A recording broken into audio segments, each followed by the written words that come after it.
SP additional SP इथले police कशासाठी करताय तुम्ही? कुठं औरंगजेबाच्या दरबारात काय जी हुजूर करण्यासाठी नाहीये? अरे आमची लोक कधी यांना त्रासच देत नाहीत. का हे घडतंय? कोण घडवतंय? लव जिहादच्या घटना रोज होत आहेत. पोरींना फसवलं जातं हिंदूंच्या फेसबुक वरनं.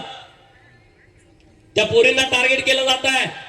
इंस्टावरनं नावं बदलायची, हिंदूंची नावं लावायची, हिंदू देवदेवतांचे फोटो इंस्टाला आयडीला लावायचे, पोरींना एकदा जाळ्यामध्ये घ्यायचं, अन्याय अत्याचार करायचा, व्हिडिओ तयार करायचे, ते व्हिडिओ दुसऱ्या पोराला द्यायचे, त्याला परत व्हिडिओ करायचा, भीती घालायची, आईला दाखवतो, वडिलांना दाखवतो, तिसऱ्याला द्यायचा. काय प्रकार आहे?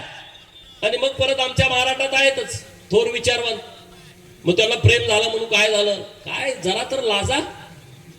रोज हे प्रकार घडतायत. लँड जिहाद, सरकारी जागेवरती अतिक्रमण. उमापूरमध्ये काय आहे? उमापूरमध्ये सुद्धा तुम्हाला जागा दिली किती? तुम्ही धरले किती? प्रशासनानं ही जबाबदारीनं उमापूरमध्ये ग्रामपंचायत नजीक कब्रस्तानला जागा दिली आहे. त्याच्यात 3 पट जागा धरल्या आहे. तुमच्या काय बापाची जागा आहे का रे? ती परत करा. सरकारची मालमत्ता, इथल्या प्रशासनाची जबाबदारी आहे. तुमचं काम आहे, तुमचं कर्तव्य आहे सरकारी जागेचं संरक्षण करणं. ही लोकप्रतिनिधींची जबाबदारी आहे आणि प्रशासनाची पण जबाबदारी आहे. आणि म्हणून तो या बीड जिल्ह्यामध्ये जिथं जिथं सरकारी जागेवरती अतिक्रमण झालं असेल, गॅरेज टाकायची मोठी मोठी, भंगार गोळा करायची दुकानं टाकायची मोठी मोठी, मशिदी बांधायच्या, इथं बांध तिथं बांधणार काय? त्याला परवानगी आहे का? जिल्हाधिकारी बीड, त्यांना आता त्यांची भावना काय मला माहित नाही, पण ते चेक करा. प्रार्थना स्थळ कुठं कुठं आहेत, त्याला परवानगी आहे का?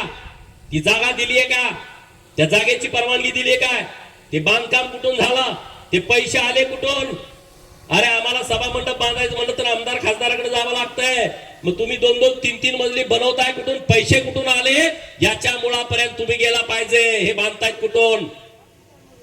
कुठून पैसे आले? याचा सगळा तपास हा सगळा पोलिसांनी केला पाहिजे.